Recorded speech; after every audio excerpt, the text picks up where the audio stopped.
Bueno, primero que nada, ¿se escucha bien? Bueno, buenas tardes para todos los presentes. Me presento, bueno, ya tuve una breve introducción, pero igualmente me presento. Mi nombre es María Elizabeth Bianculi, tengo 20 años, soy estudiante de Ciencias Políticas y el día de hoy voy a, junto con mis compañeros Daniel y Ángel, compartirles a ustedes lo que investigamos en torno a la inteligencia artificial en el sector venezolano, por supuesto enfocado en el sector agropecuario, agroalimentario, pero más que eso vamos a brindar diferentes perspectivas, tanto la perspectiva humana como la tecnológica como la jurídica. La línea de pensamiento que vamos a seguir va a ser desde lo más genérico hasta lo más específico y por supuesto al final va a haber un breve espacio para preguntas y respuestas en caso de que tengan algún inconveniente o dudas sobre lo que estamos presentando, ¿ok?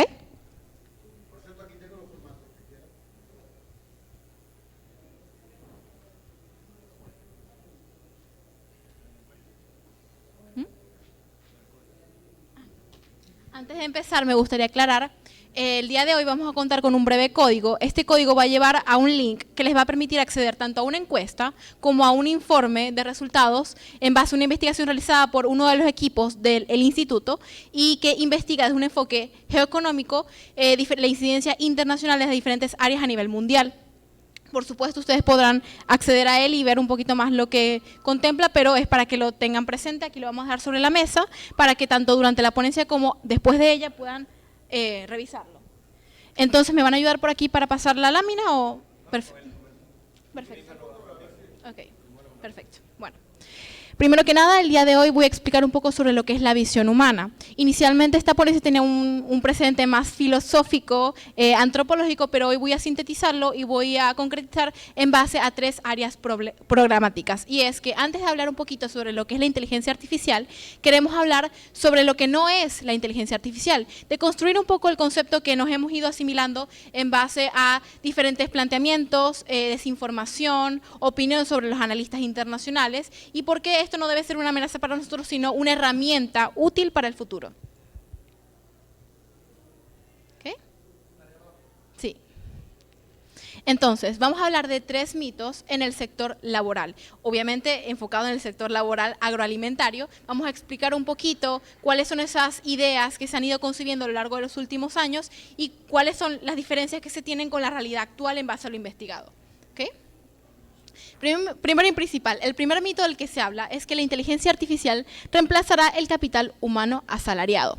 Me enfoco concretamente en el sector asalariado porque considero yo que, si bien es cierto, nosotros aquí presentes podemos encontrarnos diferentes personas del medio, uno de los principales rubros y el más importante, podría decir yo, del sector agroalimentario, vendría a ser, en este caso, el sector asalariado. ¿Por qué? Porque según estadísticas de la CEPAL y de la FAO en el 2012, se estima que de las 1.100 millones de personas que constituyen este sector, al menos 450 son pertenecientes a este sector asalariado. Por ende, es uno de los más afectados y principalmente porque cuando se habla de que les van a quitar el trabajo, por supuesto se habla en este sector particular porque para aquellos que son dueños de fincas o arriendan o comercializan estos terrenos, así como toda la indumentaria y el material que se utiliza para arrendar los terrenos, no les afectará tanto como este sector asalariado. Entonces, vamos a hablar un poquito sobre el por qué existe la inteligencia artificial. Cabe destacar que la inteligencia artificial, como cualquier tecnología, surge en función de una necesidad, es decir, existe un problema que hay que solventar y en consecuencia se plantean diferentes medios para optimizar la toma de decisiones, lo que se traduce efectivamente en eficiencia. Y esa eficiencia lo que hace es mejorar los procesos humanos que tal vez la persona no puede satisfacer completamente. Por ende, se habla de cuál es esta necesidad que existe en el sector agroalimentario. Según estadísticas realizadas por el Banco Mundial y la ONU en el 2017, se habla de que más de 124 millones de personas padecen inseguridad alimentaria. Esto significa que para lo que vendría a ser la década próxima, aproximadamente el 76% de las producciones van a venir de países en vías de desarrollo y por ende hay que aumentar la productividad de lo que vendría a ser toda la comercialización de los recursos, materia prima, tanto en el sector ganadero como en el sector agropecuario en general. Entonces, lo que estamos hablando aquí es sobre el aumento de la productividad. Efectivamente, la productividad se puede entender como muchas formas, pero ¿por qué es tan preocupante, dígase, para el sector asalariado esta productividad? Por un lado, tenemos tres principales aplicaciones. Cuando se habla de la inteligencia artificial, en estas principales aplicaciones tenemos por un lado los robots autónomos, el monitoreo de los cultivos y los suelos y el análisis predictivo. En el robots autónomos podremos entender o estaremos más familiarizados con este planteamiento, pero lo que se habla es sobre todo actividad agrícola básica, dígase el cultivo, el arado de los suelos, la pulverización, entre muchos otros. Entonces, la pregunta que surge aquí, en principio, es, ¿se dará una mecanización o serán procesos de racionamiento en las actividades productivas? ¿Por qué? Porque tradicionalmente se entiende que cuando se habla de robots autónomos, la robotización es como mecanización, es decir, van a haber máquinas que van a sustituirnos en ciertas actividades que tradicionalmente eran humanas y ahora van a ser más mecánicas. Entonces, lo que explicamos en esta ponencia es que vamos a ir un paso más allá. No se va a restringir exclusivamente a la mecanización, sino que también vamos a entender el razonamiento como parte fundamental de estos procesos. ¿Razonamiento por qué? Ya lo vamos a explicar un poquito más adelante. Pero centrándonos en el segundo factor, que es el monitoreo de cultivos y suelos, tenemos la agricultura intensiva en conocimiento y no necesariamente en fitosanitarios, aguas y fertilizantes. Esto implica que se van a utilizar diferentes mecanismos, algoritmos o softwares que les van a permitir a estos agricultores poder determinar las carencias o en este caso verificar la sanidad de los suelos, por darles un ejemplo. Y por último tenemos el análisis predictivo. Aquí se van a implementar términos como pueden ser la inteligencia artificial, pero también el Big Data y el Machine Learning, que nos posibilita en este caso para captar procesos en tiempo real sobre la enorme cantidad de datos. ¿Por qué enorme cantidad de datos? Es evidente que si se aumenta la productividad, los datos que se van a ir manejando van a ser mucho mayores. Y para nosotros, humanos, no podemos lidiar con tal procesamiento. Por ende, en este caso, el análisis predictivo predeterminaría no solamente procesar esos datos en tiempo real, sino ir un paso más allá y predecir la posibilidad de crisis alimentarias en ciertos sectores particulares.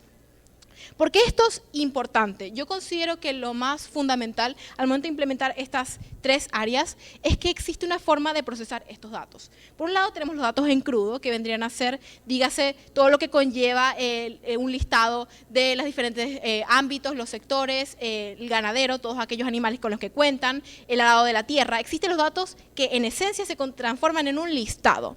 Después tenemos la información. La información es una vez que se tienen esos datos, se realizan estadísticas, en consecuencia, que se transforman en informes. Y después tenemos la tercera fase, que es la fase que naturalmente está olvidada, pero que nosotros queremos retomar con la inteligencia artificial, que vendría a ser la fase del conocimiento. ¿Cómo se llega al conocimiento? A través del análisis de esa información una vez procesada por medio de estadísticas. ¿Y por qué le queremos dar tanta importancia a esto? Por supuesto, por la potencialidad con la que cuenta en sí misma este conocimiento. ¿Cómo se puede utilizar? Hoy por hoy se entiende que en todas las licenciaturas en ingeniería, en la materia, por supuesto, no existen suficientes materias abordadas exclusivamente al análisis de los datos, sino que tratan tareas mucho más mecánicas, que en este caso van a venir sustituidas por las máquinas. Por ende, nos permitiría a nosotros, sobre todo en la parte de formación, enseñarles a estos futuros licenciados cómo aplicar hoy por hoy en el sector, incluso personas especializadas con más de 20 o 30 años en el medio, que no tienen la capacidad o el entendimiento de cómo analizar estos datos y cómo pueden ser útiles para nosotros. Aquí es cuando entramos el tema de la agricultura intensiva en conocimiento. Hoy por hoy, uno de los principales sectores de innovación en el mundo va a ser el conocimiento, porque va a ser con lo que uno va a poder comercializar. Ya de por sí, si se habla de que 450 millones de personas a nivel mundial forman parte de este sector asalariado, más que una sustitución del personal por máquinas, lo que va a ser una sustitución del perfil, es decir, que se va a aspirar a un mayor grado de especialización de estas personas, tanto en las licenciaturas como en el momento de ser contratados en las fincas, por darles un ejemplo.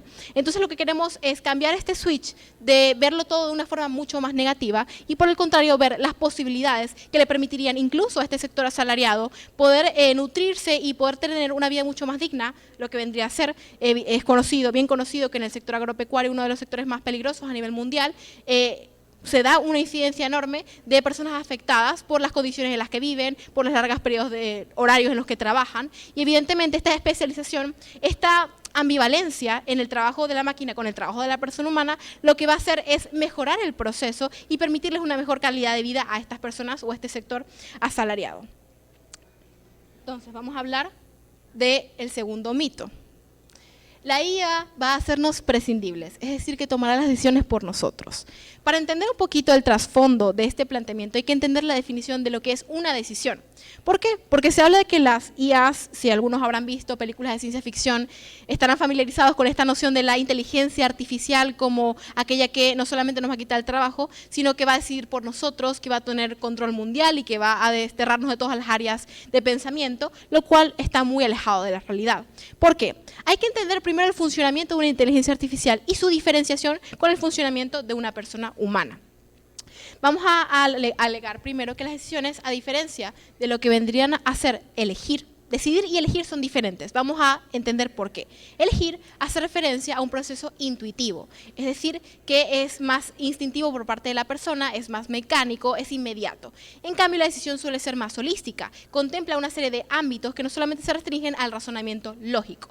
Entonces, para empezar, hay que aclarar que una máquina no puede decidir. ¿Por qué? Porque simplemente no cuenta con las capacidades neuronales de una persona. Entonces, ya hablar de que una máquina va a decidir por nosotros es incorrecto. E incluso hablar de elecciones por parte de las máquinas es incorrecto. ¿Por qué?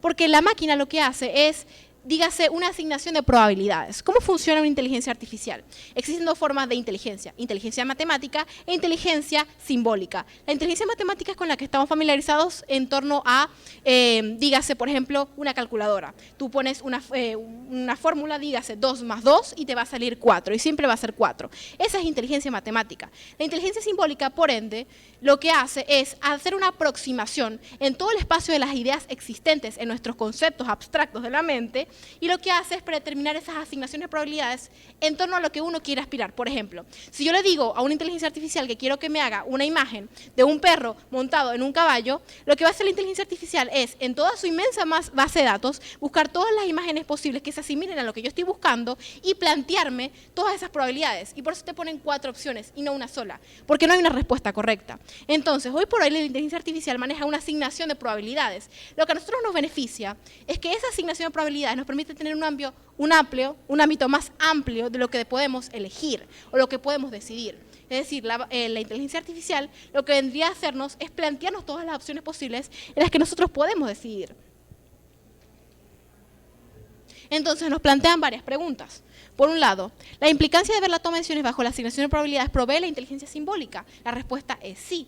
¿Por qué? Porque como bien conocemos, esta inteligencia simbólica lo que nos permitiría asimismo es no crear un criterio humano, porque ellos no pueden crear criterios humanos, lo replican e incluso me limitaría a decir que lo expanden. Asimismo, en esto también se contemplan herramientas como pueden ser la inteligencia artificial, el Big Data y el Machine Learning, porque sin ellos no podría existir esta ingesta cantidad de información que uno por uno, aunque maneje ambas inteligencias, el ser humano lo hace, tanto matemática como simbólica, por sí solo no puede manejar todos esos datos. Entonces sería como un apoyo en este caso. Lo que haría en el sistema agropecuario no es sustituir los procesos actuales, sino que los expandiría y les permitiría dar muchas más opciones a aquellos que se encargan de tomar las decisiones y analizar estos datos. Y ya por último y para finalizar, la IA va a replicar necesariamente criterios humanos. Ya hablé un poquito de esto, pero quiero expandirlo un poco más. Y es que vamos a hablar de generar un espacio de todas las ideas posibles. ¿Se acuerdan que yo mencioné que la inteligencia artificial tiene una enorme cantidad de datos y que tienen tantas opciones y tú cuando le planteas una necesidad, es decir, una imagen determinada, ellos van a buscar todas las imágenes posibles. Ellos no las crean, las imágenes ya existen de por medio. Lo que ellos hacen es conducirte como una guía a esa imagen que tal vez tú por ti mismo no pudiste haber llegado. Entonces, ¿cuáles son las dudas que se crean en torno a esta idea? Y es que se cree o se asume que el tope de la inteligencia artificial es la persona humana, y eso es incorrecto, porque inteligencia artificial y personas jamás van a poder ser iguales. Más allá de todas las nociones de aprendizaje, conciencia, experiencia, hay que ir un poco más allá y entender cómo funcionan las neuronas de una persona y cómo funcionan las neuronas o esos sistemas neuronales de una inteligencia artificial. Por un lado, ¿cómo vamos a condicionar en este caso una agricultura más inteligente? Cuando yo hablo de más inteligente, me refiero a que, si bien es cierto, la inteligencia artificial no va a replicar criterios porque no los puede crear. Lo que va a hacer es asumir esta guía que te va a permitir a ti llegar a esas ideas o a esos análisis interpretativos de datos. Entonces, ¿de qué forma hacer una agricultura más inteligente?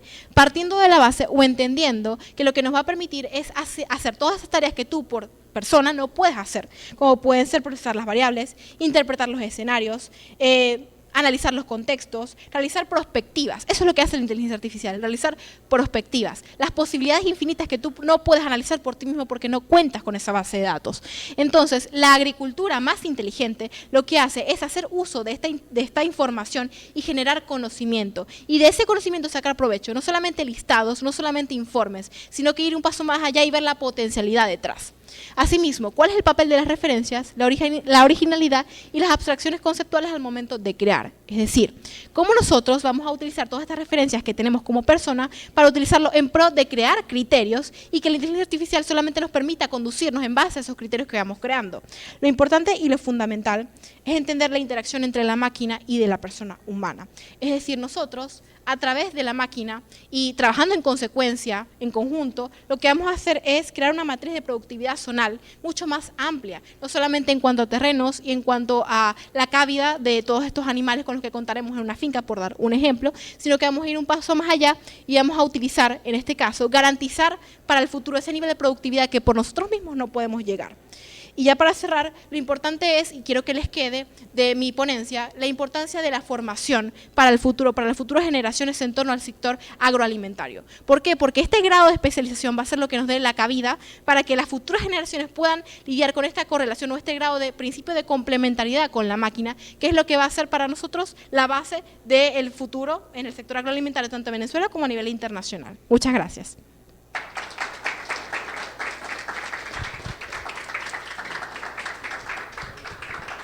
Vamos a dejar las preguntas para el final, si a alguno le quedó, y voy a proceder a pasarle la palabra a mi compañero para que les explique lo que sí es la inteligencia artificial. Bueno, buenas tardes a todos. Gracias por estar acá presentes. Después de la disertación que ha hecho María, obviamente, sobre la inteligencia artificial, más que todo en la parte de la visión humana y de cómo eso puede llegar a, en su efecto, los mitos, como se dice, reemplazar al ser humano, debemos sentarnos después de escuchar tantos términos, deep learning, machine learning, big data y otros muchos más que de repente no conozcamos, ¿no? Entonces tenemos que sentarnos realmente a pensar un poco en las posibilidades de lo que genera realmente la inteligencia artificial. La inteligencia artificial ha llegado para quedarse, ha sido como una revolución del internet tal cual. Un momento. Ok. La inteligencia artificial ha llegado para quedarse y es una revolución tecnológica que ha llegado a romper el hito desde la primavera tecnológica entre 1990 a 2010. Quienes obviamente estamos acá en esta sala hemos podido vivir esa primavera tecnológica, pasar de teléfonos análogos a teléfonos inteligentes, entre comillas, a teléfonos obviamente que permitían ya tomar fotos, imágenes de mayor calidad, permitir documentar ya no solamente con una cámara Kodak o una cámara de instantánea momentos especiales en nuestras vidas, sino también a interpretar nuestros datos, porque nos permitían entregarnos a nosotros mensajería de texto o mensajería rápida como lo fue el BlackBerry Ping o como lo fue ahora WhatsApp y como lo ha seguido haciendo durante todos estos últimos años, ¿no? Incluso la llegada de Facebook mediante algoritmos inteligentes que permitía conectarnos con gente que teníamos rato que no veíamos, es parte de ese proceso continuo de desarrollo de la inteligencia artificial. Obviamente nunca se nos presentó la idea de que eso podía llegar a ser un modelo de inteligencia artificial. Siempre se nos hablaban de algoritmos o software, cosas programadas que tenían un resultado predictivo. Pero para poder entender realmente qué es la inteligencia artificial, necesitamos entrar en conceptos básicos que ya mi compañera María ya tocó, pero que son importantes recalcar y definirlos completamente, como lo son el machine learning, el deep learning y las redes neuronales. Esta última, las redes neuronales, las vamos a dejar un poquito más para el final. ¿Por qué? Primero, ¿qué es el machine learning? El machine learning es una técnica, una herramienta tecnológica que le ha permitido a los algoritmos computarizados aprender del ser humano. El ser humano es la herramienta o es la principal utilidad de información o el registro de información de este algoritmo. Nosotros les enseñamos a ellos qué es un gato, qué es un perro, qué es una cámara, qué es un teléfono, qué es una montaña. Y ellos, mediante esa información que nosotros les estamos entregando, obviamente van poco a poco mostrándole al usuario lo que quieren ver. En este video representativo, obviamente, vamos a poder ver un poco de lo que es el machine learning, el deep learning y la inteligencia artificial en conjunto, para que poco a poco puedan ir hilando esos pequeños datos que les estoy dando y puedan entenderlo, ¿no? Entonces, si ya sabemos que el machine learning no es más que la herramienta que tiene el ser humano de poder enseñarle al algoritmo cómo hacer las cosas, qué debe hacer en cada momento o hasta dónde debe llegar su alcance, tenemos que entender también de que eso no nació solo. Eso viene desarrollándose desde hace muchos años. En 1936, Alan Turing propone el primer era teórico, el primer informe teórico de números computables, 1936. Alan Turing fue el padre de la informática. A él incluso se le atribuye la creación de las primeras computadoras, ya que ofreció la interpretación de datos mediante machine learning, mediante un algoritmo al que se le enseñaban a interpretar los números, obtener estos números de manera visual, mediante un escáner digital, obviamente creado para la época. Todo eso fue teórico. Después, con los años, se fue desarrollando y se demostró que efectivamente su teoría era comprobable y que fue real. Y que por eso se le atribuye el ser el padre de la computación, ¿no? De la informática. Entonces, pudo hacer la demostración teórica y posteriormente práctica de ese ejemplo que él nos mostraba de cómo enseñarle a un algoritmo a interpretar datos. En este caso, texto en alfanumérico, ¿no? Luego, en 1980, tenemos la creación de las redes neuronales. La creación de las redes neuronales tiene que ver con la interpretación o la demostración de cómo funcionan nuestras neuronas. Estamos hablando de inteligencia humana y por eso la inteligencia artificial siempre se compara con la inteligencia humana, porque es de allí donde parte la base de su desarrollo. Es decir, nunca va a llegar a ser, como decía María, nunca va a llegar a ser completamente igual o mejor que la inteligencia humana, porque la inteligencia humana es superior obviamente a todo eso, pero aprende de nosotros, porque nosotros mismos la hemos creado, nosotros mismos la hemos diseñado. Las redes neuronales nacen con la intención de poder entender cómo funcionaba el cerebro.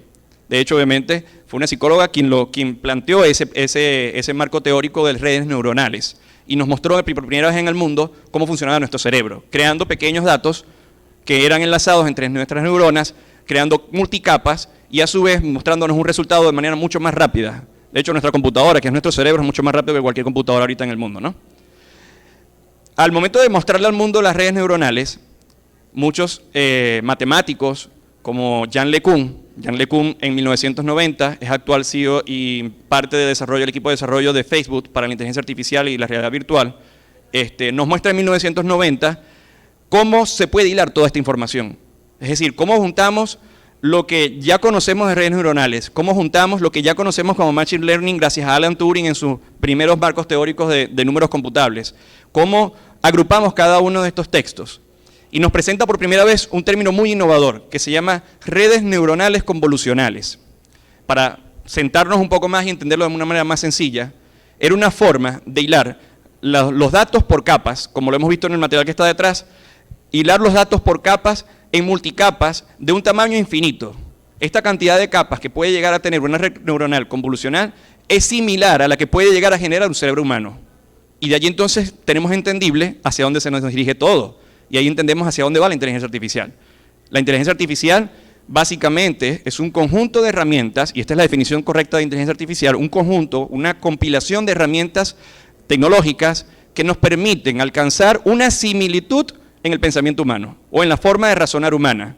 Nunca va a llegar a ser mejor porque al fin y al cabo la estamos alimentando nosotros, pero sí nos va a tratar de simular, nos va a tratar de ser lo más parecida posible a esa capacidad de razonamiento, a esa capacidad de perspectiva, a esa capacidad de creación.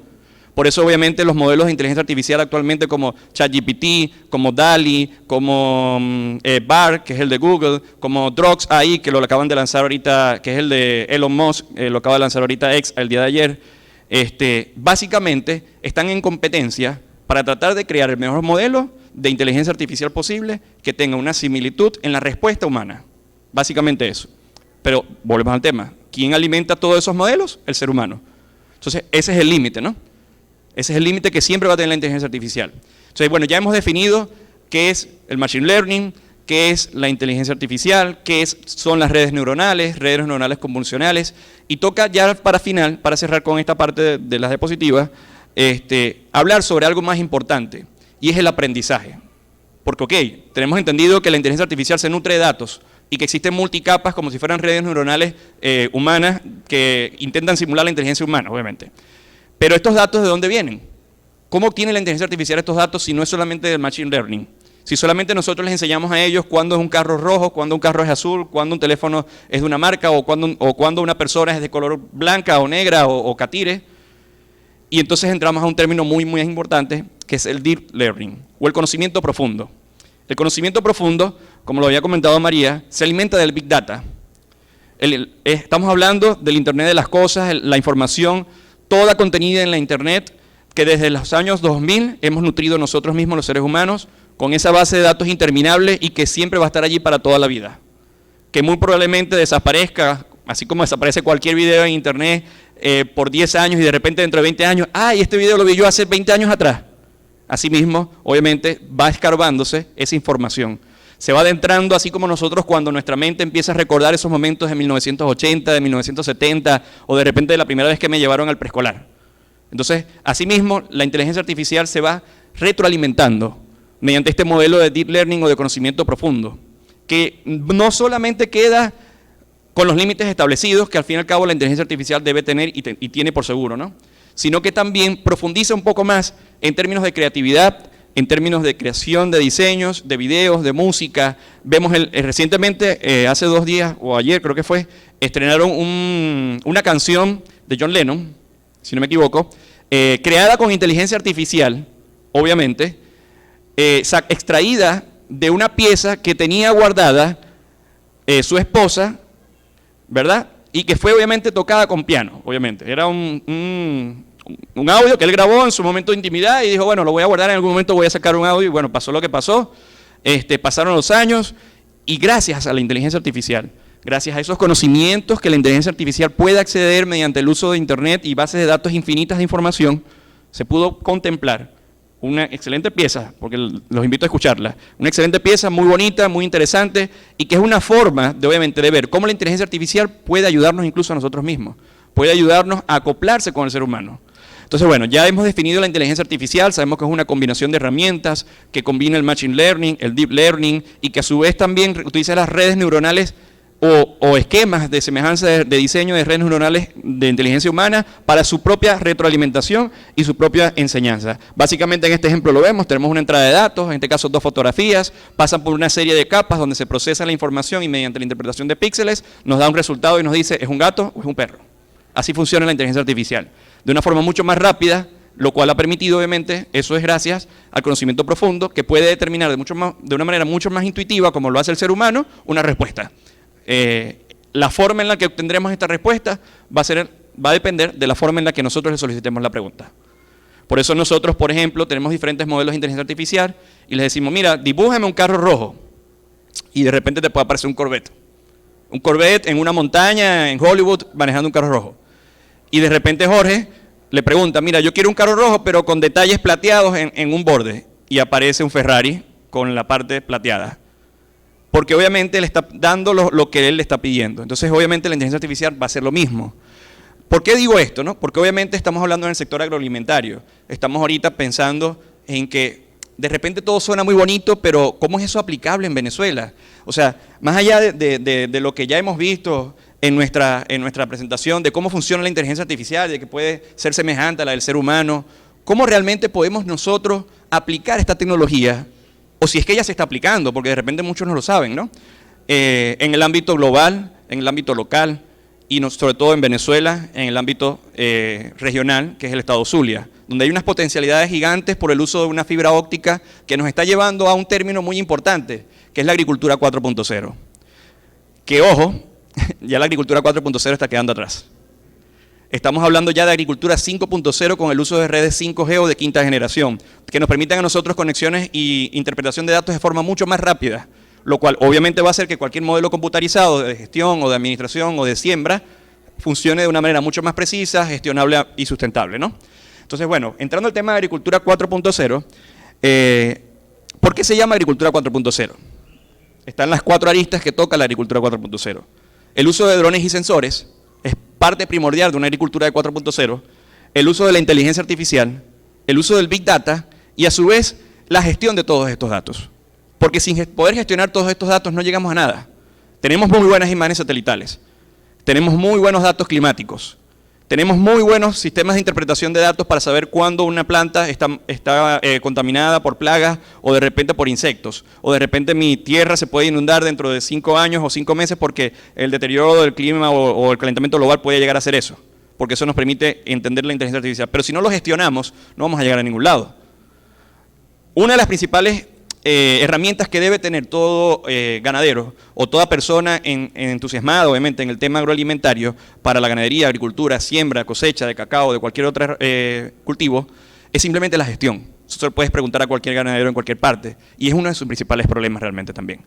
Es uno de sus principales problemas porque el software de gestión para temas de ganadería o sector agroalimentario son limitados y los que existen son altamente costosos. Y eso hace que el pequeño empresario, que el pequeño ganadero, que el agricultor que lo que hace es cosechar de repente 10 hectáreas de cacao para venderla todos los años, no pueda acceder a esos sistemas. Pero eso no puede ser la única forma de poder empezar a integrar la tecnología en nuestros sistemas de gestión en el sector agroalimentario, en el campo venezolano. Sino que también podemos aplicar y apoyarnos con herramientas tecnológicas que ya existen, con herramientas tecnológicas que nos abren paso frente al futuro y que sin duda alguna con el uso de la fibra óptica en el Zulia, con el uso de herramientas de ese tipo, podemos obviamente alcanzar y gestionar de una mejor manera y una mucho más efectiva, precisa y sustentable este tipo en este caso, del sector productivo agroalimentario del país, ¿no? Entonces, bueno, tenemos drones y sensores, tenemos la inteligencia artificial, tenemos la gestión de datos y la Big Data. Ya conversamos sobre qué significaba cada uno de ellos y cómo eso puede impactar nuestro sector, ¿no? Pero hay que hablar algo más importante en este tema, y es que estamos hablando de visión global todavía. Esto que están viendo acá ustedes se llama Agrobot, y son Smart Farming, granjas inteligentes, ubicadas en Alemania, en las cuales la intervención humana es limitada. El robot, automatizado totalmente, bajo un sistema de gestión de software, realiza el cultivo, siembra y revisión constante, en este caso, de diferentes tipos de cultivos. Lo pueden ver en el principio, era sobre lechuga, en el segundo es sobre siembra de trigo, la interpretación de datos utilizando la gestión de inteligencia artificial, Big Data, y a su vez la interpretación de maleza o de repente tipos de hierbas que pueden dañar nuestros cultivos, etcétera, etcétera, etcétera, ¿no? Estas granjas en Alemania, para el 2023, según el CEPAR, creo que se llama así, un momento, no. El organismo que obviamente realizó la investigación, no, es la, perdón.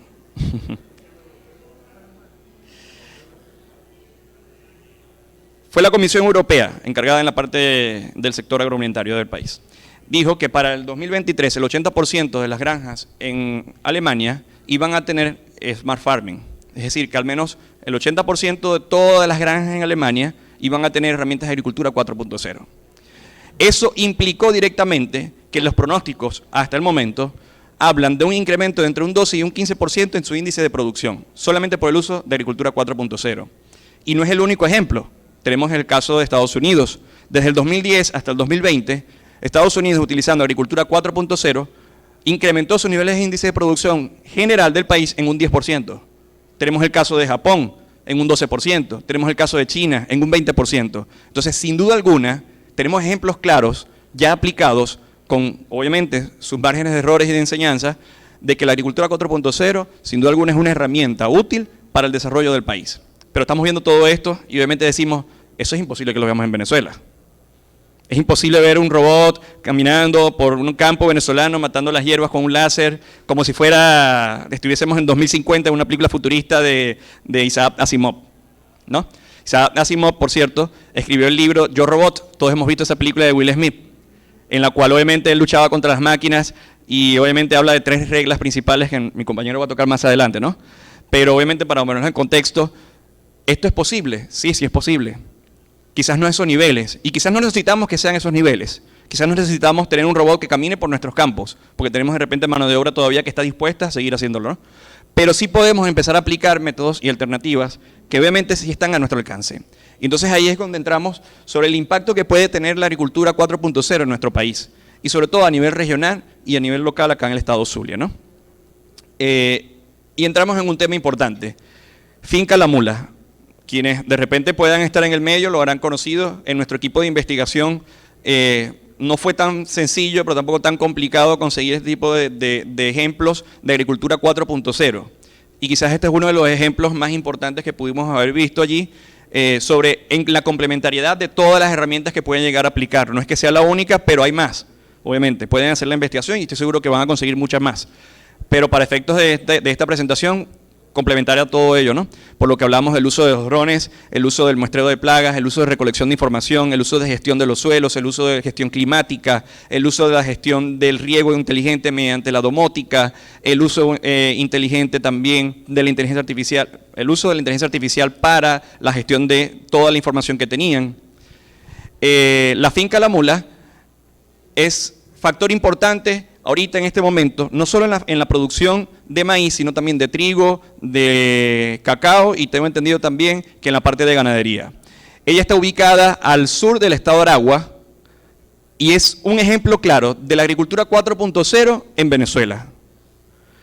El Finca La Mula la está llevando a cabo en este momento, la empresa que está detrás de todos esos desarrollos tecnológicos se llama Agroinsumos Capital, la pueden conseguir por las redes sociales. Nuestra investigación nos mostró claramente de que el uso de los drones para ellos en el levantamiento fotogramétrico obviamente fue importante porque les permitió entender los linderos del terreno y poder especificar exactamente cómo distribuir bien todo el terreno, ¿no? Entonces, en este video obviamente podemos apreciar que no solamente están utilizando instrumentos de sensores, drones, el Big Data, porque obviamente hacen gestión de datos por el tema de climático, para poder entender cuándo hacer la siembra, cómo se va a desarrollar todo este proceso durante los últimos meses, entender, por ejemplo, el caso actual donde nosotros nos cae por sorpresa de que noviembre va a ser un mes lluvioso, sin embargo ya nos venían diciendo, pero bueno, no, de repente llega un día y noviembre va a llover todos los días. De repente ya modelos de gestión de inteligencia artificial o climáticos nos hayan podido mostrar eso mucho más, con más antelación, ¿no? Entonces, bueno, ellos son el ejemplo en este momento de cómo eso se ha podido aplicar en Venezuela y de cómo se puede llegar a replicar desde en pequeña escala hasta una máxima escala. Ellos en este momento, este año, estaban haciendo siembra de trigo y de maíz, utilizando inteligencia artificial y utilizando también tractores totalmente automatizados con posicionamiento global, lo cual les decía a ellos exactamente cuánto terreno podía cubrir este tractor, en cuánto tiempo y cuánta recolección podría llegar a hacer de la siembra en un tiempo específico y así optimizar también temas de gasolina, gestión de recursos, gestión de mano de obra, entre otras cosas, ¿no? Ahora bien, ¿qué alternativas tenemos nosotros en este momento para poder aplicarlas en nuestros cultivos, incluso hasta en nuestras casas? Si tenemos un jardín muy bonito, podemos utilizar cualquiera de estas alternativas. Y empezaremos hablando por la primera. La primera se llama Medimats Agro. Medimats Agro, al igual que todas las aplicaciones que están acá presentes, obviamente, sección de Google Earth, nos permite suscribirnos también a boletines de diferentes tipos y permitir alcanzar también un nivel diferente de proyección dependiendo de los requerimientos que tenga el usuario. Pero todas tienen una versión gratuita de sección de Crockwise. Medimaps Agro nos permite a nosotros medir los linderos del terreno, saber exactamente cuál es la capacidad, las áreas y los metros cuadrados que tiene nuestro terreno y de esta forma poder obviamente gestionar mejor este espacio, definirlo mejor para poder obviamente hacer la siembra en determinados lugares o el cultivo en determinados lugares. De repente si tenemos un jardín también podemos utilizarlo porque nuestra casa es grande y quiero un jardín para optimizar mejor el proceso, saber qué tengo yo allí, puedo utilizarlo, puedo empezar a tener un registro de todo el espacio, en este caso utilizado para el jardín, etcétera, etcétera, etcétera. Luego tenemos Google Earth. ¿Por qué coloco Google Earth? Yo creo que algunos hemos utilizado Google Maps, todos hemos utilizado Google Maps para llegar a algún lugar, ¿no? Sobre todo si tenemos un teléfono inteligente. Pero Google Earth es la versión profesional de satélites, de imágenes satelitales para todas las personas. Podemos ver el recorrido de todos nuestros terrenos, en este caso nuestra casa, nuestro terreno de cultivo, nuestra granja, desde que ellos empezaron a tener el primer registro hasta la actualidad. Y podemos acceder a esos datos. Podemos saber si en algún momento nuestra casa o la casa que vamos a comprar o el terreno que vas a comprar se inundó. Si en algún momento sufrió periodos largos de inundaciones, porque te puedes ir al registro del satélite y ver cómo fue el terreno hace 10 años, cómo estaba en ese momento, si realmente en algún momento fue productivo. Imagínate tú, por ejemplo, para alguien que vaya a comprar una granja, poder acceder y ver si lo que me está diciendo el vendedor en este caso es real. Voy a verificar si efectivamente esta granja fue productiva en algún momento, porque si fue productiva tengo que ver satelitalmente algún movimiento de tierras, algún movimiento de arado, algún movimiento de siembra, algún movimiento de tractores, etcétera, etcétera, etcétera. Entonces es una herramienta obviamente útil también para poder visualizar información. Luego tenemos PlanSnat. PlanSnat nos permite a nosotros, mediante el uso de inteligencia artificial, machine learning y deep learning, interpretar y ver el estado actual de la vegetación, el cultivo o las plantas que tenemos en nuestro jardín incluso. Entonces obviamente es una herramienta muy importante para la interpretación de qué, primero conocerla. Imagínense ustedes que de repente son un grupo de ganaderos y empezaron a meterse en el tema de la siembra y dijeron, bueno, voy a sembrar de repente maíz, pero yo no conozco nada del maíz. Me voy con mi teléfono y de repente vi una vegetación creciendo, la escaneo con PlanSnat y me dice, mira, eso es una hierba mala, tienes que quitarla. De hecho, eso es tóxico para el maíz. Es más, no debería estar allí. Entonces, esa información la podemos obtener con PlanSnat. Esa información incluso la podemos utilizar en nuestra casa. O de repente estoy vivo en Táchira, tengo rosas y quiero saber qué es lo que tengo al lado de las rosas. Voy a escanear la rosa para ver su estado de salud. Y te dice entonces cómo cultivarla, cómo atenderla, cómo sembrarla, etcétera, ¿no? Luego tenemos Agrio. Agrio es un sistema, uno de los más importantes que les puedo ofrecer en este momento, porque voy a cerrar con otro que ese es el santo grial, que es un sistema de gestión de agronomía, de cultivo. No solamente para el tema de cultivo, sino también para el tema de ganadería. Te permite a ti llevar registros, tener datos climáticos obtenidos obviamente por los sistemas de posicionamiento espacial, satélites como el Sentinel-1 o Sentinel-2, que son de la Estación Europea, entre otros, ¿no? Y tenemos CrowdWise, que es como una versión mucho más profesional, que nos va a permitir obviamente también llevar un sistema de gestión, no solamente desde el ámbito ya de cultivo de siembra, sino también para la recolección de datos, de peso, volumen de ganadería, también como también la cantidad de hectáreas que tengo sembradas de trigo o de maíz, entre otras.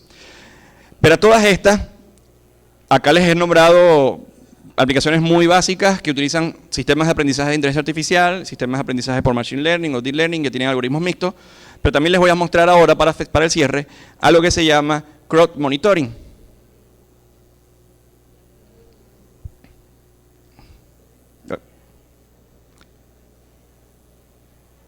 Crop monitoring es una aplicación que es, como lo dice tal cual el título, haciendo más fácil la agricultura con tecnología espacial. Utiliza la versión de los satélites Sentinel-1 y Sentinel-2, son satélites espaciales que nos permiten a nosotros y nos entregan no solamente imágenes satelitales convencionales, sino que utilizan filtros de vegetación, filtros de hidrógeno, filtros de radiación solar y filtros de ámbitos climáticos. Es decir, nos está entregando información sobre la cantidad de vegetación que existe en la Tierra, el índice de radiación solar que existe sobre esa Tierra, el índice de humedad que existe o de términos fluviales de lluvia que existen también en esas zonas, los niveles de hidrógeno que son emitidos por los campos de cultivo o de repente por ganadería, porque si tenemos obviamente muchas vacas, sabemos que obviamente las vacas generan metano, entre otros gases. Todo esto lo podemos obtener mediante el uso de crop monitoring, que no sé por qué no se muestra en los otros videos, pero bueno, mediante el uso de crop monitoring, el cual es un software de gestión de manera inmediata y que día a día nos actualiza toda la información en el ámbito de gestión de recursos para una granja, ¿no? Entonces, bueno, básicamente hemos hecho un conteo inicial desde qué es la inteligencia artificial, cómo funciona la inteligencia artificial, de dónde viene la inteligencia artificial, pero también tenemos que entenderla, que si nosotros acoplamos la inteligencia artificial a nuestras vidas en el día a día, ya no solo en el ámbito agroalimentario, sino también en el ámbito de gestión, en el ámbito de gestión de recursos, incluso sustentabilidad, podemos entender que la inteligencia artificial es una herramienta que ha llegado para complementar nuestro día a día, para complementar lo que hacemos, no solo en el ámbito de gestión de industria agroalimentaria, sino también en el ámbito de gestión personal. Es una herramienta potente que día a día se desarrolla, que día a día crece. ¿Y el por qué? El porque sencillamente el ser humano, buscando obviamente facilidades para gestión de recursos y gestión de tiempo, obviamente ha entendido que necesita la ayuda de la tecnología. Y ya no como una herramienta que tenemos en nuestras casas para usarla de vez en cuando, sino como una complementariedad. Algo que va a estar allí presente constantemente. De hecho, en nuestros teléfonos, nosotros día a día interactuamos con modelos de inteligencia artificial sin que lo sepamos. Utilizamos WhatsApp, Facebook, TikTok, Instagram, y generalmente todos ellos, sin decirnos a nosotros, están desarrollando algoritmos de deep learning y de machine learning que aprenden de nosotros. Es por eso que cuando de repente colocamos, quiero un televisor de 32 pulgadas, me voy para Instagram y me aparecen 300 publicidades de 32 pulgadas, ¿no?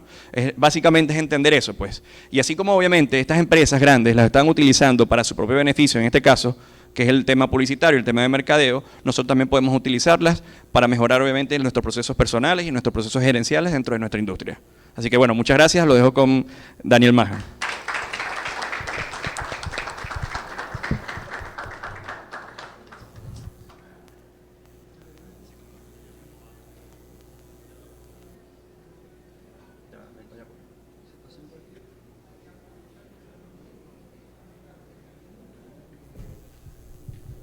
Ok, primero que todo, buenas tardes a todos. Bueno, como mis compañeros ya lo indicaron, mi nombre es Daniel Malham, yo soy abogado y bueno, básicamente me dedico más que todo al estudio del derecho de las nuevas tecnologías, con énfasis en esta tecnología de la inteligencia artificial, que vendría siendo básicamente la invención tecnológica del siglo XXI, o por lo menos en su máximo auge en este siglo XXI. Desde el Internet prácticamente no veíamos nada parecido, y bueno, al ser un fenómeno nuevo, al ser un fenómeno que tiene implicaciones muy importantes, el derecho también evidentemente tiene que pasar a estudiar este fenómeno, entender cómo funciona y posteriormente regular esta situación. Pero les voy a hacer un pequeño spoiler, les voy a contar un poquito el final de la película, por lo menos a nivel Venezuela, y es que en este país no tenemos un marco regulatorio para inteligencia artificial como habrán podido pensar en un principio. Tenemos ciertas normativas y a través de ciertas normativas pudiéramos llegar a entender algunas definiciones de inteligencia artificial, pero bueno, a día de hoy, siendo digamos, una invención o una tecnología tan importante y que tiene tantas implicaciones, entendemos que hace falta un marco jurídico que atienda este fenómeno. Ahora, ¿cómo se muestra este fenómeno a nivel internacional? Aquí sí vamos a ver otro tipo de regulaciones, sí vamos a ver algunos principios, sí vamos a ver algunos marcos éticos que han desarrollado organizaciones internacionales, así como otros estudios que han hecho algunos gobiernos por separado, principalmente en el ámbito europeo. Y bueno, básicamente es un poco lo que les quería contar en esta presentación o en esta visión jurídica. Pero antes de entender cuáles son los avances o digamos cuáles son los principios que pudieran orientar, por lo menos desde un punto de vista ético, el funcionamiento de estas tecnologías, tenemos que entender en dónde estamos, a qué nos enfrentamos. Si nosotros vamos a regular algo es porque vamos a mitigar un riesgo, vamos a tratar de que ocurra una situación adversa para el ser humano, o también vamos a tratar de limitar estos riesgos que pueden atentar en contra de nuestra seguridad, en contra de nuestros derechos y en contra de muchísimas cosas que nos pueden afectar en nuestro día a día. Entonces, vamos a abordar un poco de estas preocupaciones comunes a nivel de el uso de inteligencia artificial. Ok, bueno, la primera que nos vendría a la mente probablemente sea el desplazamiento laboral. Y es que si nos vamos a ver con básicamente las ponencias que acabamos de escuchar de mis compañeros, sí, efectivamente, si comparamos a la inteligencia artificial y la incorporamos en el rol de un trabajador, es posiblemente el trabajador perfecto. Con una, digamos, inversión inicial y de pronto algunas inversiones en mantenimiento y supervisión, vamos a ver que es un trabajador que no se va a cansar, que te puede trabajar las 24 horas, que no te va a reclamar pagos de salarios, que no te va a reclamar prestaciones sociales, no te va a pedir vacaciones, no te va a cansar y no va a faltar ningún día al trabajo, a menos que haya alguna avería muy puntual. El trabajador perfecto. Entonces, si nosotros colocamos al ser humano en comparación con la inteligencia artificial, ya vemos que en ese sentido, inicialmente vamos a partir desde una pequeña desventaja. Bueno, ni tan pequeña en algunas ocasiones y en algunos trabajos. Sin embargo, ya vamos a ver más o menos en qué para todo este tema del desplazamiento laboral. Otro riesgo, otra preocupación bastante constante es el tema de los sesgos y discriminación en el algoritmo. ¿Cómo se come esto? Como bien decía Ángel, los sistemas de inteligencia artificial tienen sus procesos de aprendizaje. Puede ser machine learning, puede ser deep learning. A través de estos procesos, como los seres humanos, ellos van a adquirir información, van a adquirir datos. Como nosotros, cuando nosotros toda la vida estamos aprendiendo, cuando somos unos niños de 3 años y cuando somos unos niños de 64, 80 años, todavía estamos aprendiendo. Sin embargo, siempre tenemos un periodo de entrenamiento, normalmente dentro de nuestros primeros años de vida, donde vamos a adquirir una gran cantidad de información y vamos a aprender a procesar esa información. Con los sistemas de inteligencia artificial pasa más o menos lo mismo. Nosotros vamos a suministrar un conjunto de datos y a través de esos datos nosotros vamos a entrenar a este sistema. ¿Qué pasa? Si nosotros entrenamos a este sistema con datos que puedan contener sesgos, puedan tener algún tipo de discriminación, entonces evidentemente las conclusiones a las cuales vamos a llegar van a reforzar este sistema de discriminación. Por ejemplo, si nosotros intentamos inculcar a un niño, como ocurría por ejemplo en la Alemania nazi, con la ideología política de la Alemania de ese momento, del nazismo, y los niños evidentemente iban a crecer con esa mentalidad y iban a terminar siendo, bueno, unos nazis replicado a modelo.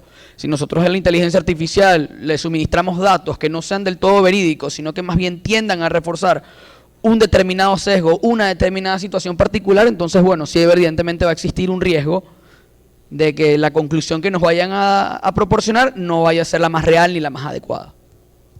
Otro tema que de pronto preocupa, asuntos de ética y responsabilidad. Los sistemas de inteligencia artificial realmente se comportan de una forma ética, de una forma que va en coherencia con las costumbres que compartimos como una sociedad. Es realmente responsable en el uso de los datos que utilizan estos sistemas para poder llegar a determinadas conclusiones. ¿Realmente nosotros podemos asegurar que esas conclusiones se corresponden con la realidad y nos van a reportar un beneficio? Son algunas preocupaciones bastante comunes con estos sistemas de inteligencia artificial. También está el tema de la falta de transparencia y explicabilidad. Son dos conceptos separados, voy a explicarlos un poco más adelante, pero básicamente tiene que ver con cómo funcionan estos sistemas. Y no solamente cómo funcionan, sino a qué tipo de información acceden, cómo llegan a determinadas conclusiones, cómo nosotros entendemos que el razonamiento de la inteligencia artificial realmente es adecuado y que nos va a permitir llegar a una determinada conclusión que sí nos va a reportar las respuestas que nosotros necesitamos. Otro riesgo que existe es la dependencia excesiva. Si nosotros, bueno, nos acostumbramos mucho al uso de inteligencias artificiales y recurrimos a la inteligencia artificial para prácticamente todo lo que nosotros vayamos a necesitar, existe evidentemente un riesgo de que en un futuro, quizá no al corto plazo, pero hablamos un mediano o largo plazo, 30, 50 años, vayamos a perder muchos de los conocimientos y las capacidades que tenemos actualmente.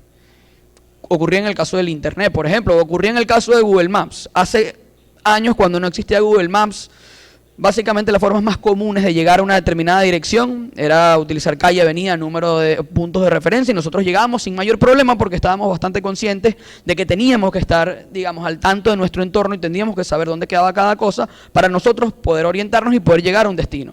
Actualmente, si uno le pregunta a una persona, por ejemplo, de 18 o 20 años que está empezando a manejar cómo llegar a un sitio, lo más probable es que no te diga calle, no te diga avenida, no te diga un punto de referencia, y si te los dicen, probablemente no va a entender muy bien cómo llegar al sitio. ¿Qué va a hacer? Va a acudir una vez el teléfono, lo va a sacar, va a colocar en Google Maps o va a compartir una ubicación y va a llegar básicamente porque el sistema le está diciendo dónde tiene que cruzar, a dónde tiene que ir. Entonces, básicamente es una situación parecida con el tema de la inteligencia artificial, que podemos perder muchas de las capacidades que tenemos hoy día. Y por último, asuntos de privacidad y seguridad. Aquí enunciando algunos riesgos, evidentemente existen algunas otras preocupaciones, pero bueno, estas son quizás las más, digamos, compartidas de forma general. En temas de privacidad y seguridad ya tiene que ver con la información, con el acceso a la información, a los datos que nosotros le vamos a suministrar y cómo comparte el sistema o cómo utiliza el sistema estos datos. Quién tiene acceso a ellos, quién los puede ver, qué tan seguros están ante un eventual, digamos, quiebre o malfunción que permita a otras personas maliciosamente acceder a ellos. Ahora bien, entendiendo más o menos dónde estamos parados, entendiendo cuáles son algunos de los riesgos y preocupaciones comunes, podemos entonces pasar desde un punto de vista tanto jurídico como ético a abordar estas preocupaciones y a tratar de darle una respuesta y presentar soluciones que verdaderamente convenzan y que verdaderamente nos puedan ayudar y reportar un beneficio. Y en este sentido, se ha generado a nivel internacional un marco ético que permite básicamente entender cómo estos sistemas nos pueden ayudar y cómo podemos gobernarlos desde un punto de vista ético. Y al efecto, quizá, bueno, ya esto no tanto desde el punto de vista internacional, pero sí atendiendo un poco a los orígenes de la regulación del sistema, de los sistemas de inteligencia artificial, nos vamos a ir un poco a la literatura, más concretamente a la literatura de ciencia ficción, como bien lo introducía Ángel. Un escritor, Isaac Asimov, escribió un libro titulado El Círculo Vicioso. En este libro también está inspirado la película Yo Robot de Will Smith. Y en este libro, él, ante un problema que se presenta digamos, el problema principal que se presenta en la temática del libro, nos da 3 reglas por las cuales tiene que operar un sistema de inteligencia artificial o un sistema robotizado. La primera de ellas es que un robot no puede hacer daño a un ser humano o que por medio de la inacción permita el daño a un ser humano. La segunda es que un robot debe obedecer las órdenes recibidas por los seres humanos, excepto si estas órdenes entrasen en conflicto con la primera ley.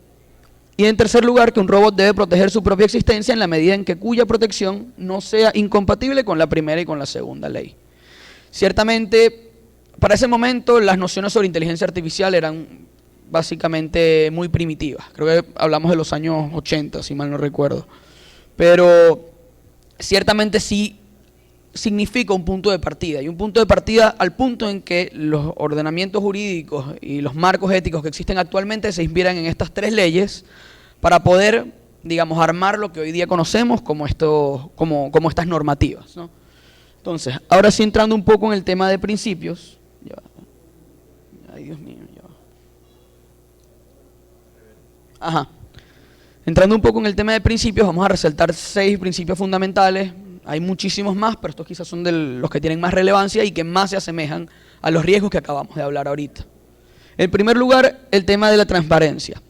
Y en el tema de la transparencia me voy también al tema de la explicabilidad, que son dos conceptos distintos, como les había dicho.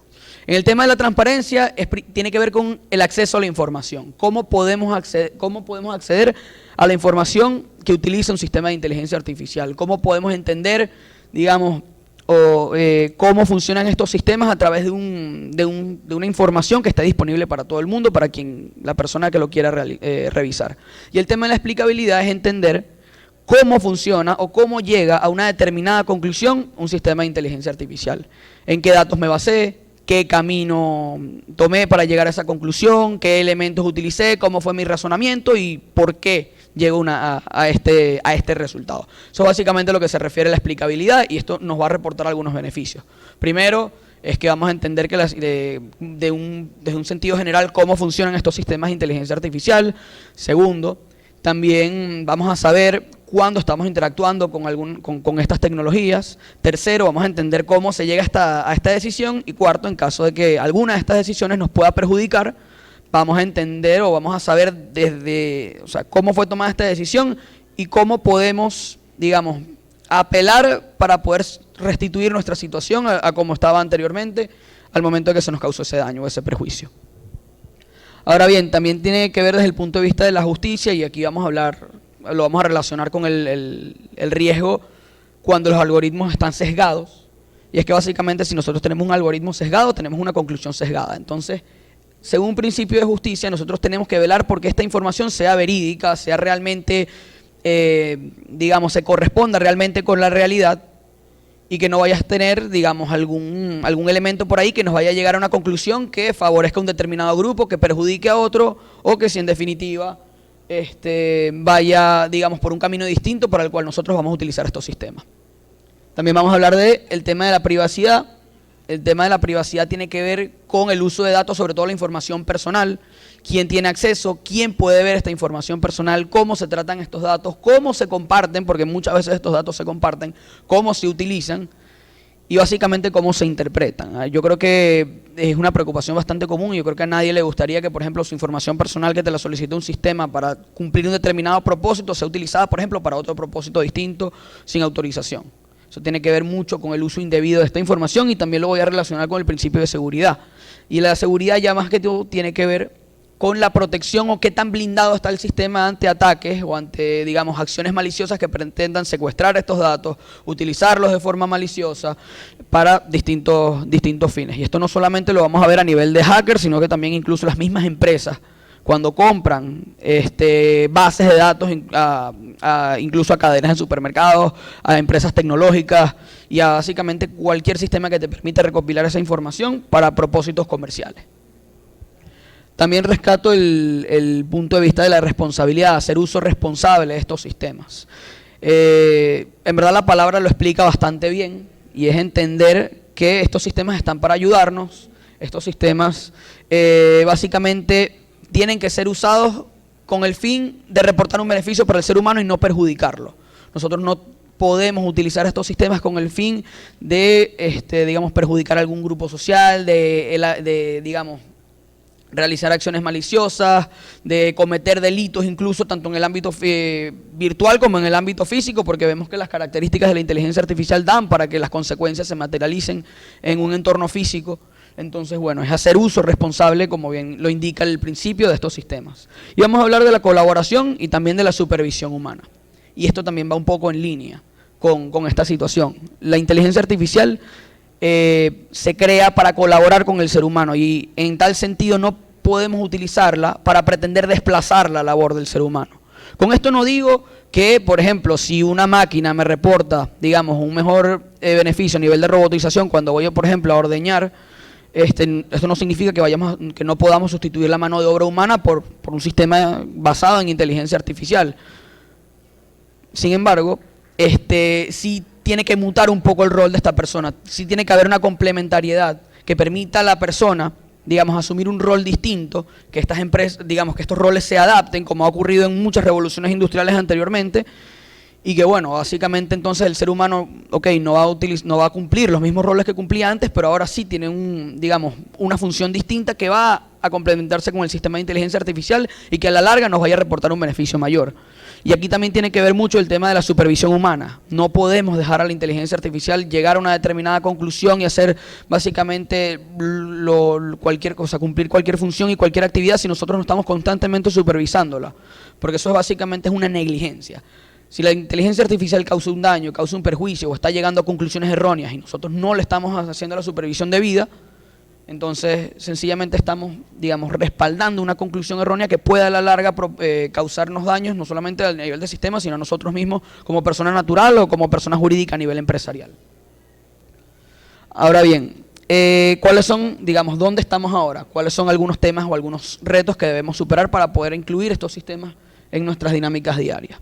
Bueno, partiendo un poco desde el punto de vista del derecho, que es lo que más me compete y a nivel ético y jurídico es lo que toca mi punto. Bueno, primero enfrentamos un atraso jurídico de prácticamente 20, 30, cuidado y no más años dentro del país, por lo cual pretender regular un sistema de inteligencia artificial en Venezuela a día de hoy, no quiero decir que es irreal, pero sí es bastante difícil, porque si nosotros vamos a construir una casa y empezamos por el techo y no tenemos las bases, la casa se nos va a caer. Y básicamente en esa situación estamos actualmente en Venezuela. Tenemos que empezar a erigir los cimientos de este nuevo modelo jurídico que nos permita incorporar estas tecnologías a nuestro sistema jurídico actual y poder entonces efectivamente regularla y que se corresponda entonces con las realidades que vive el venezolano. En un segundo punto tenemos temas de la personalidad jurídica. Para hacer básicamente un abrebocas, la personalidad jurídica es algo que nosotros, todas las personas naturales y las empresas tienen, y que básicamente con base a esa personalidad surge una capacidad que le va a permitir, por ejemplo, celebrar negocios válidos en lo que a derecho se refiere. ¿Qué pasa? Si nosotros utilizamos, por ejemplo, un sistema de inteligencia artificial para celebrar un negocio jurídico, como muchas empresas lo hacen a nivel internacional, yo puedo llevar una negociación perfectamente y llegar a un acuerdo con una inteligencia artificial sin la intervención humana, y que ese acuerdo efectivamente puede ser válido y puede ser vinculante y me puede generar efectos jurídicos. Ahora bien, si yo lo hago con una inteligencia artificial y la inteligencia artificial es una cosa, no una persona, por ende no tiene una personalidad jurídica, entonces ¿es verdaderamente válido el negocio que nosotros estamos haciendo? Son algunas situaciones que se tienen que preguntar. También, si nosotros le atribuimos una personalidad, tenemos que atribuirle derechos, y esos derechos muchas veces pueden ser incompatibles con los del ser humano. Entonces son puntos que nosotros tenemos que tratar. Este punto, de hecho, a nivel internacional ha causado bastante revuelo. En Arabia Saudita hace poco, hace ya algunos años se le reconoció la ciudadanía a una inteligencia artificial bastante conocida llamada Sofía. Esto fue en Arabia Saudita. Y fue incluso un poco irónico, y bueno, no sé si es efectivamente bien dicha esta palabra, pero en realidad fue bastante extraño, porque la inteligencia artificial, en todo caso, se le estaría reconociendo incluso muchos más derechos que se le pudiera reconocer, por ejemplo, a las mujeres en el Medio Oriente. Entonces son algunas implicaciones que vale la pena pensar y que tenemos que tratar y que estudiar y que llegar a una determinada conclusión antes de poder incorporarlas jurídicamente a nuestro sistema. También tenemos el tema de la responsabilidad por daño. Si yo en la celebración de un negocio jurídico o en la actuación diaria con una inteligencia artificial este sistema me genera un daño, ¿quién va a responder? Va a responder el sistema, como si no tiene patrimonio, no tiene dinero. Bueno, entonces puede ser la excusa perfecta para las empresas para decir, bueno, no, es que eso fue el sistema de inteligencia artificial, ese es el que te tiene que pagar. ¿No tiene patrimonio? Bueno, no puedo hacer nada. Realmente eso lo que generaría es una inseguridad grandísima a nivel jurídico. ¿Quién tiene que responder? Bueno, hay varias teorías. Hay gente que dice que hay la misma empresa, hay gente que dice que la empresa en conjunto con los programadores. Son temas que también se tienen que abordar para poder incorporar estas tecnologías a nivel jurídico en Venezuela. También hay asuntos de temas de protección de datos personales. En Venezuela realmente no hay, digamos, una normativa de protección de datos. De hecho, en Latinoamérica se están incorporando poco a poco los países a estos modelos. En la Unión Europea sí hay bastantes modelos avanzados, y en Brasil también tienen modelos avanzados en este asunto. Pero si nosotros en Venezuela no contamos con esta legislación y vemos que la inteligencia artificial va a tratar con datos y datos personales y datos sensibles, ¿cómo va a manejar estos datos? No lo sabemos. ¿Qué va a hacer con estos datos? No lo sabemos. ¿Va a ser ilegal o va a estar prohibido por la ley? No, porque no hay una normativa que lo regule. Entonces, son situaciones bastante preocupantes que tenemos que abordar. Es un poco esto de primero sentar las bases y luego encargarnos de todo lo demás en la construcción. También en tema de intervención en asuntos litigiosos, no solamente a nivel de tribunales, incluso a nivel de mediación, de negociación. Nosotros podemos programar un sistema de inteligencia artificial para que funja como mediador en una negociación que podamos tener, por ejemplo, con un empleado o con otra empresa para resolver un determinado problema o alguna desaveniencia. Cómo se van a comportar o cuál va a ser el rol de estos sistemas de inteligencia artificial. Pueden ser juez, pueden ser mediadores o efectivamente entendemos que no cuentan con las capacidades necesarias para poder cumplir ese rol y que en verdad eso es algo que debe estar reservado para los seres humanos. También es un tema que hay que abordar. Y por último, bueno, tenemos también el rol en procesos contractuales, un poco más de lo que les venía diciendo. ¿Qué rol puede desempeñar esta inteligencia artificial? ¿Puede sustituir a una persona para celebrar un contrato? ¿Puede negociar? ¿Puede verificar? ¿Puede redactar un instrumento jurídico que sea, digamos, válido? Y aquí en verdad hay una reflexión que hago porque curiosamente hace relativamente poco en Nueva York se presentó un caso donde un abogado introdujo un escrito elaborado por ChatGPT. Eso es básicamente un software de inteligencia artificial que se basa en modelos conversacionales. Es como si yo tuviera un chat con una persona y esa persona supiera todo y me respondiera. Y básicamente ese sistema le generó un escrito y el abogado tomó el escrito, lo colocó en un documento de Word, lo imprimió y lo llevó al juzgado y lo introdujo. Y resulta que este sistema de inteligencia artificial había citado un precedente jurídico que no existía. O sea, lo había inventado. Y cuando el juez evidentemente revisa esta situación y dice, bueno, ¿de dónde sacaste esto? Le pregunta al abogado y el abogado le dice que lo generó de un sistema de inteligencia artificial y ven que este precedente no existía. Bueno, evidentemente el abogado perdió ese proceso, se está enfrentando actualmente a medidas disciplinarias donde incluso pudiera perder la licencia. Entonces, hay que tener bastante cuidado en cuanto a qué responsabilidades le vamos a dar a un sistema de inteligencia artificial y también tenemos que preguntarnos si verdaderamente están preparadas para asumir estas situaciones. ¿Cuál es el mensaje un poco con el tema o el panorama jurídico? Es que, bueno, a nivel internacional vamos bien encaminados. A veces la tecnología corre más rápido que el derecho, bueno, normalmente es así, pero realmente vamos bien encaminados. Ya tenemos por lo menos elementos éticos y ya a partir de elementos éticos se pueden constituir marcos jurídicos. Entonces, quizá va a ser más cuestión de tiempo para que veamos a la inteligencia artificial jurídicamente como una realidad y vayamos a encontrarnos por consiguiente, con problemas jurídicos generados por inteligencia artificial que, bueno, van a traer toda una esfera de situaciones nuevas a las que vamos a tener que enfrentarnos. Y no es un mensaje de desaliento, sino más bien un mensaje de motivación. Es un campo nuevo que se abre y con este campo nuevo vienen muchas oportunidades. Y si bien puede, digamos, impactar un poco al principio, puede ser un poco abrumador, lo cierto es que al generarse estas oportunidades, si nosotros nos adaptamos a estas realidades, como seguramente lo vamos a hacer, como lo hemos hecho muchas veces a lo largo de la historia, y nosotros entendemos estos sistemas y los incorporamos día a día a nuestra dinámica, va a ser todo mucho más llevadero y en realidad, lejos de causarnos algún eventual perjuicio o algún eventual problema, nos va a elevar a un siguiente nivel, tanto de conocimiento como de capacidades, como de optimización de recursos y de tiempo, que al final nos va a reportar muchísimos beneficios y nos va a permitir facilitar, o sea, nos va a facilitar muchísimo nuestra vida. Y bueno, les agradecemos a todos por haber participado o haber estado presentes en esta conferencia y vamos a pasar ahora sí al ciclo de preguntas.